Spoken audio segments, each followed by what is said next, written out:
जो माल माँ बाप और रिश्तेदार छोड़ मरें, थोड़ा हो या बहुत, उसमें मर्दों का भी हिस्सा है और औरतों का भी। ये हिस्से अल्लाह के मुकर्रर किए हुए हैं। और जब मीरास की तकसीम के वक्त गैर वारिस रिश्तेदार और यतीम और नादार लोग आ जाएं, तो उनको भी उसमें से कुछ दे दो और उनसे माकूल बात कहो।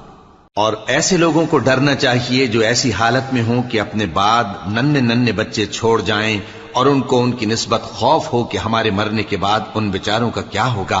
बस चाहिए कि ये लोग अल्लाह से डरें और दुरुस्त बात कहें। जो लोग यतीमों का माल नाजायज तौर पर खाते हैं, वो अपने पेट में आग भरते हैं और जरूर दोजख में डाले जाएंगे। अल्लाह तुम्हारी औलाद के बारे में तुमको इरशाद फरमाता है कि एक लड़के का हिस्सा 2 लड़कियों के हिस्से के बराबर है। और अगर औलाद मैयत सिर्फ लड़कियां ही हों, यानी 2 या 2 से ज्यादा, तो कुल तरके में उनका 2